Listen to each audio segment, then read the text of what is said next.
أعوذ بالله من الشيطان الرجيم بسم الله الرحمن الرحيم قال الله تبارك وتعالى في كلامه المجيد يا أيها الذين آمنوا كتب عليكم الصيام صدق الله مولانا العظيم ثم قال الله تبارك وتعالى في مقام آخر أن تصوموا خير لكم إن الله وملائكته يصلون على النبي يا أيها الذين آمنوا صلوا عليه وسلموا تسليما اللهم صل على سيدنا ومولانا محمد وعلى آل سيدنا ومولانا محمد مبارك وسلم عليه الصلاة والسلام عليك يا سيدي يا رسول الله وعلى آلك وأصحابك يا سيدي يا حبيب اللہ۔ معزز و محتشم سامعین و ناظرین، روزہ اللہ کی وہ عظیم نعمت ہے جس کے اثرات، جس کے فوائد، جس کے ثمرات انسان کی نہ صرف جسمانی زندگی کو فائدہ دیتے ہیں بلکہ انسان کی روحانی زندگی کو بھی تقویت عطا فرماتے ہیں۔ روزہ وہ نور ہے جو انسان کے ظاہر و باطن کو منور کرتا ہے۔ اگر ہم قرآن مجید کا مطالعہ کریں تو جہاں اللہ رب العزت نے روزے کے باطنی اثرات کا ذکر فرمایا ہے وہاں ظاہری اثرات کا ذکر بھی فرمایا ہے۔ اب باطنی اثرات کیا ہیں؟ قرآن مجید جواب دیتا ہے لعلکم تتقون، روزہ اس لیے فرض کیا گیا ہے تاکہ تمہیں تقوی کا نور حاصل ہو جائے، تمہارے من کو تزکیہ مل جائے، purification of heart, purification of body, یعنی وہ جو اسپرچول ایکٹیویٹیز ہیں انسان کی، روزہ ان میں معاون اور ممد ثابت ہوتا ہے۔ روزہ انسان کے باطنی احوال کو اس طرح اجلا کرتا ہے، انسان کے اندر اخلاص، انسان کے اندر صدق، انسان کی جو من کی کیفیات ہیں ان میں روزہ جو ہے روشنی بڑھاتا ہے، ان کی روشنی کو بڑھاتا ہے، ان کو اور منور کرتا ہے۔ تو روزہ انسان کے باطنی فائدے کے لیے بھی ہے، ظاہری فائدے کے لیے بھی ہے۔ دیکھیے، باطنی فائدہ یہ کہ جب انسان روزہ رکھتا ہے تو اس کے باطن پر نور کے وہ اثرات ہوتے ہیں کہ جن کا اظہار ظاہر سے بھی ہوتا ہے۔ اس کی آنکھوں میں حیا پیدا ہوتی ہے، اس کی زبان میں حسن قول جو ہے وہ پیدا ہوتا ہے، اس کے کان میں غیبت سے بچنے کا رجحان پیدا ہوتا ہے، اس کے ہاتھوں میں سخاوت کا اظہار ہوتا ہے، اس کے قدم جو ہیں اللہ کے گھر کی طرف کشاں کشاں جاتے ہیں۔ تو کہنے کا مقصد یہ کہ وہ جو باطنی رنگ تھا اس کا اظہار ظاہر سے ہوتا ہے۔ اللہ رب العزت رمضان کی برکت سے، دیکھیے رمضان جو ہے یہ لفظ رمز اس بھٹی کو کہتے ہیں کہ جس میں لوہار لوہا ڈالتا ہے، جب لوہا ڈالتا ہے ڈالنے سے قبل وہ لوہا میلا ہوتا ہے، وہ پھر اس بھٹی سے گزارتا ہے، جب وہ اس بھٹی سے گزرتا ہے کچھ وقت وہاں بتاتا ہے، وہ لوہا جو ہے وہ کچھ وقت رہتا ہے، اور پھر جب وہ نکلتا ہے تو اس کا زنگ اتر جاتا ہے، اس پہ قوت آتی ہے، پہلے سے توانائی بڑھ جاتی ہے اس کی، چونکہ وہ بھٹی سے گزر رہا ہوتا ہے، اس لیے رمز بھٹی کو کہتے ہیں۔ تو رمضان بھی ایک بھٹی ہے، اللہ کی رحمت کی بھٹی ہے، اللہ کے فضل کی بھٹی ہے، اللہ کے کرم کی بھٹی ہے۔ جب ایک بندہ گناہگار جو ہے وہ 30 دن یا 29 دن اس بھٹی میں گزارتا ہے، تو جب خود کو گزارتا ہے اس سے قبل اس کے تن پہ، اس کے من پہ میل ہوتی ہے، گناہوں کی میل ہوتی ہے، گناہوں کا زنگ ہوتا ہے، اور وہ زنگ جو ہے اترتا کب ہے؟ جب وہ اس بھٹی میں داخل ہوتا ہے، رحمت کی بھٹی میں، کرم کی بھٹی میں، فضل کی بھٹی میں۔ تو وہ بھٹی میں 29 دن گزارتا ہے، 30 دن گزارتا ہے، پورا مہینہ گزارتا ہے۔ جب وہ نکلتا ہے باہر تو وہ جو قربت ہوتی ہے، وہ جو صحبت رمضان ہے، قربت رمضان ہے، رفاقت رمضان ہے، معیت رمضان جو ہے اس کو اتنا اجلا کر دیتی ہے کہ اس کا باطن بھی منور ہوتا ہے، اس کا ظاہر بھی منور ہوتا ہے۔ یہ تو وہ پہلو ہے روزے کا کہ جو انسان کو باطنی کیفیات جو ہیں انسان کی اس میں بہار لے کے آتا ہے، ان کو تسکین دیتا ہے، انسان کے باطن کو طاقتور کرتا ہے۔ لیکن جہاں انسان کے باطن کو طاقتور کرتا ہے وہاں انسان کے ظاہر کو بھی طاقتور کرتا ہے۔ یہ مت بندہ کوئی سوچے کہ 30 دن ایک بندے نے صبح سے لے کے شام تک خود کو بھوکا رکھنا ہے، کیا اس میں کوئی کمزوریاں آ جاتی ہیں؟ آج کی جو میڈیکل سائنس ہے اس سے پوچھتے ہیں، اور آج کی جو سائنس ہے وہ بھی تحقیق کر کے اس نتیجے پر پہنچی ہے کہ روزہ جو ہے انسان کی باڈی کے اندر قوت جو ہے اس کا سامان کرتا ہے۔ بہت بڑے مغربی محقق، ان کا نام ڈاکٹر ایلن کارٹ، یہ بہت بڑے ایک ریسرچر ہیں، ان کی کتاب ہے فاسٹنگ وے آف لائف، یعنی انہوں نے کتاب لکھی روزہ کے حوالے سے۔ اس کتاب میں انہوں نے مختلف جو تھے گوشوں کا ذکر کیا روزے کے حوالے سے، تو خلاصتاً کچھ باتیں عرض کرنا چاہتا ہوں۔ یہ لکھتے ہیں کہ روزہ کیا کردار ادا کرتا ہے انسان کی باڈی کے اندر، انسان کے جسم کے اندر،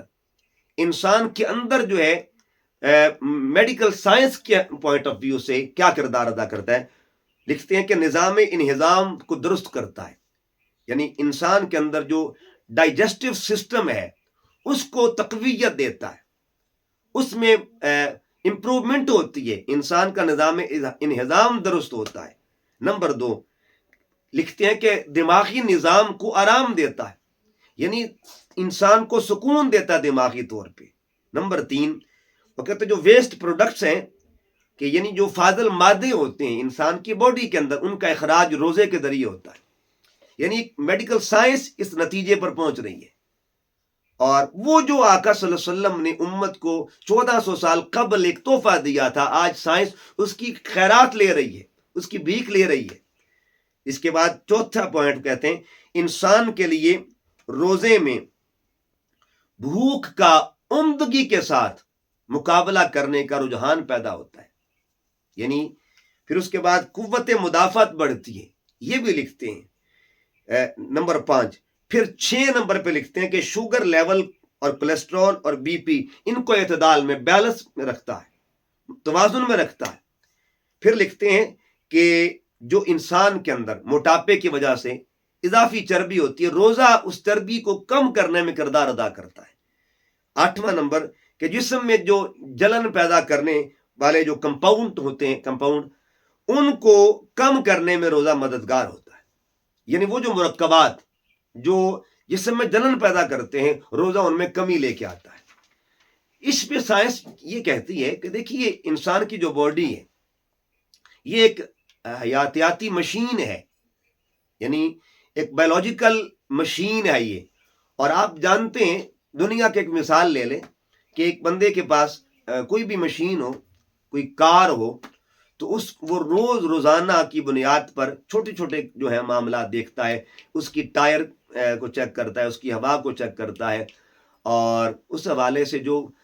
اس پہ جو گرد و غبار ہوتی ہے اس کو صاف کرتا ہے۔ یہ چھوٹے چھوٹے معمولی جو کام ہوتے ہیں، یعنی روزانہ کی بنیاد پر یہ ہوتے ہیں۔ یہ اس کی سروس ایک ہوتی ہے، یہ روزانہ ڈیلی بیسس پہ جو سروس کرتا ہے، یعنی اس کی ٹائر چیک کرنا، اس کی ہوا چیک کرنا۔ اگر کوئی روزانہ کام پہ جاتا ہے، کوئی مثلا ورکنگ ڈے میں ایسا کرتے ہیں لوگ، روزانہ اپنی گاڑی کو چیک کرتے ہیں۔ لیکن جب کسی بڑے سفر پہ جانا ہو، کسی لمبے سفر پہ جانا ہو، تو آپ جانتے ہیں پھر وہ اس گاڑی کو یا اس مشین کو وہ کسی ورکشاپ میں چھوڑتے ہیں تاکہ وہ 2-4 دن وہاں گزارے اور اس کی اچھے طریقے سے تیاری ہو۔ جب تیاری ہوتی ہے، اس کی سروس ہوتی ہے، اس کی ٹیوننگ ہوتی ہے، پھر جب وہ تسلی ہو جاتی ہے کہ چونکہ لمبے سفر پہ جانا ہے، لمبے سفر کے لیے تو اتنی ہی زیادہ وہ محنت کرنی پڑے گی۔ تو بلا تشبیہ و بلا مثال انسان کی جو باڈی ہے نا، یہ میں نے عرض کیا کہ ایک بایولوجیکل مشین ہے جس کا خالق اللہ ہے۔ اللہ تعالیٰ نے اس مشین کی ٹیوننگ کے لیے 2 طرح کے انسان کو ضابطے دیے۔ ایک ہے ڈیلی بیسس پر اس کی ٹیوننگ ہوتی ہے، وہ 5 وقت میں انسان ایکٹیو رہتا ہے، انسان کی باڈی ایکٹیو رہتی ہے، اور وہ 5 ٹائمز کون سے جانتے ہیں؟ فجر ہے، ظہر ہے، عصر ہے، مغرب، عشاء۔ 5 وقت جو بندہ اللہ کے حضور حاضر ہوتا ہے تو یہ اس کی باڈی کی ٹیوننگ ہوتی ہے، وہ ایکٹیو رہتا ہے۔ اور اللہ تعالیٰ نے پھر وہ جو دیکھیے تمام تر جو اوقات ہیں کھانے کے، خالی پیٹ ہو تو 4 رکعتیں بندہ پڑھتا ہے، دوپہر کا کھانا کھاتا ہے تو پھر 12 رکعتیں ادا کرتا ہے، پھر شام کو 8 رکعتیں رکھ دی، پھر مغرب میں 7 رکھ دی، پھر شام کا جو کھانا ہوتا ہے عشائیہ جو ہوتا ہے، رات کا جو کھانا ہوتا ہے شام کا کھانا، اس کے بعد 17 رکعتیں رکھ دی، چونکہ رات اس نے آرام کرنا ہے، اب کام تو نہیں کرنا۔ تو کتنا خوبصورت شیڈیول ہے یہ انسان کی باڈی کو مینٹین کرنے کے لیے، انسان کا جو فزیکل سٹرکچر ہے اس کو بہتر بنانے کے لیے یہ کتنا خوبصورت ڈیلی بیسس کی بنیاد پر ایک پیکج دیا اسلام نے۔ اور پھر جب آپ جانتے ہیں، میں نے عرض کیا کہ ایک بڑے سفر کے لیے جانا ہو بندے نے تو پھر اس کو ورکشاپ میں لے کے جاتا ہے گاڑی کو، تو اللہ رب العزت نے بھی روحانی اعتبار سے، اسپرچول پوائنٹ آف ویو سے، سالانہ اینول ورکشاپ جو ہے نا، جب بندہ 30 دن اس میں رہتا ہے تو کتنی اجلا پن ہوتا ہے، اس مشین کی ٹیوننگ ہوتی ہے، اس کی سروس ہوتی ہے، اور سروس کس طرح ہوتی ہے، جب وہ سروس ہوتی ہے اس سروس کا صدقہ ملتا کیا ہے، اس سے اس مشین میں کیا کیا تبدیلیاں آتی ہیں۔ جب 30 دن اس نے اس ورکشاپ میں گزارنے ہیں، وہ رحمت کی ورکشاپ، وہ برکت کی ورکشاپ، وہ جو اللہ کے فضل کی ورکشاپ ہے، اس میں اس نے 30 دن گزارنا ہے، اس باڈی نے، اس بایولوجیکل مشین نے 30 دن گزارنے ہیں، تو پھر اسے کیا ملے گا؟ بنیادی چیزیں جو اسے ملتی ہیں اس کو پھر بایولوجیکل ویلیوز جو ہیں، اس کی جو حیاتیاتی اقدار میں اضافہ ہوتا ہے، پھر اس کی جو مورل ویلیوز ہیں، اس کی اخلاقی اقدار میں اضافہ ہوتا ہے، پھر اس کے بعد اس کی جو اسپرچل ویلیوز ہیں، روحانی اقدار میں اضافہ ہوتا ہے، پھر سائیکولوجیکل ویلیوز جو ہیں، نفسیاتی اقدار میں اضافہ ہوتا ہے۔ تو گویا یہ 30 دن کی جو ورکشاپ ہے، اس میں یہ مشین جو ہے انسان کی، جس کا خالق بھی اللہ ہے، اللہ تعالیٰ اس مشین کی ٹیوننگ فرماتا ہے اپنی رحمت سے، اپنے فضل سے۔ پھر کیا ہوتا ہے؟ پھر گناہ جڑتے ہیں، پھر بہت سی چیزیں جو ہوتی ہیں ان کی صفائی ہوتی ہے، پھر اتنی مشین اجلا ہو جاتی، اتنی اجلا پن اس میں آ جاتا ہے۔ پھر جب 30 دن کے بعد یہ مشین اس ورکشاپ سے نکلتی ہے، رحمتوں والی ورکشاپ سے، تو اس مشین میں ایک کمال کا رنگ ہوتا ہے۔ اس لیے اسلام جو ہے یہ دین فطرت ہے۔ انسان کو جہاں اسلام اس کی باطنی جو ہے قوت کے ذرائع عطا فرماتا ہے، اسباب دیتا ہے، اسی طرح ظاہری قوت کے بھی اسباب دیتا ہے۔ تو روزہ جو ہے انسان کے باطن کو بھی اجلا کرتا ہے اور انسان کے ظاہر کو بھی مضبوط کرتا ہے، انسان کی روح بھی طاقتور ہوتی ہے، اور انسان کی جسم بھی انسان کا جسم بھی طاقتور ہوتا ہے۔